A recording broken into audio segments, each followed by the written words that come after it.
I mean, as people, we usually belief is better than medicine. Probably belief cures a lot of diseases than medicine. So, but as we gathered here from various domains of traditional medicine, and I believe he's also from, coming from long way to present his culture.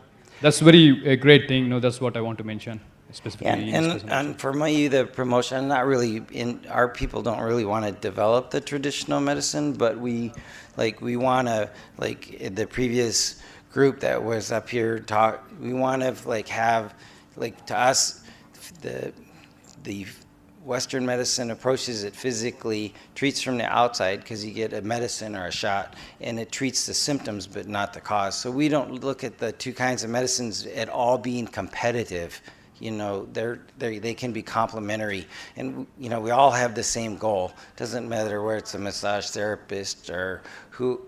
We should all be looking at it as we have the same goal to try to make our people better. And so that's really the promotion that I really try to encourage my colleagues, my doctor colleagues, is accepting the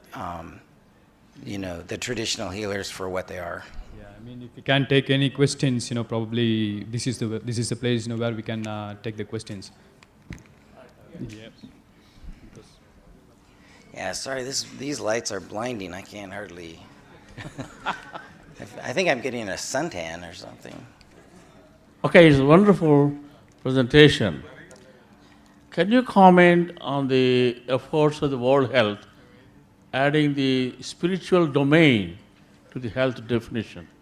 No, and actually, World Health Organization was one of the first organizations that also had jumped on the traditional belief of not having just absence of disease as being the state of health. They were one of the first organizations to say, that it's more than just an absence of disease, but a state of well-being. And so, I think they're progressive. I think they do lots of great things, and I think that it's a positive.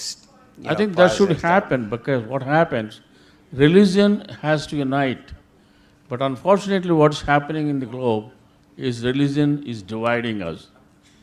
Maybe that is one of the obstacles World Health is thinking, not pushing forward to add the spiritual domain. But some says the already defined definition is modified. But I'm wondering why they are taking so much time neglecting not adding the spiritual domain to the health. Yeah, well, nobody's perfect, so. Doctor, you mentioned that from your school of thought, the soul enters the body at the time of birth of the baby. But there is also another school of thought which says that the soul enters at the time of conception itself. Yeah. In the sense that for 9 months the fetus is growing. How, if there's no soul in it? No, well, we have the spirit and the soul can be different parts. So certainly it does have a mind and and emotions. But for us, the spiritual part of it goes in with the first breath, and when the baby has its first laugh, then that spirit is saying, "This is a good place, and I'm staying." If that baby dies before it takes its first breath, like it was born premature and never breathed on its own, then we don't believe that the soul came into that baby, that it was still waiting on the other side, and then we'll come back with the next, because we believe most of the tribes believe in reincarnation, and most of them believe that we come back 7 times before we go back to the spirit world for good. And so, yeah, we're not, that's just the way we believe. I'm not saying, I know the Christian groups believe about this, that the soul comes in at conception, but that's not what the Creator told us. So, Thanks a lot, Dr. Baines. Thank you so much, Dr. David. I'm sure, let me say, this was really a spiritualistic presentation. The piece of information you gave is really amazing. Please give them a big round of applause.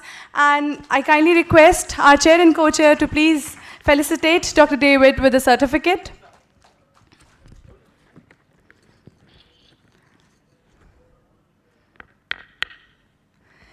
So this was the last session, this was the last presentation of the session today. I would like to mention my deepest gratitude to our chair, Dr. Mandal, and our co-chair, Dr. Mohammed. I would like Dr. Mohammed to please felicitate Dr. Mandal with the certificate. And I request to the audience to please, just give them a big, big round of applause. Now I request Dr. Mandal to please felicitate Dr. Mohammed with the certificate. It's a mutual appreciation, of course.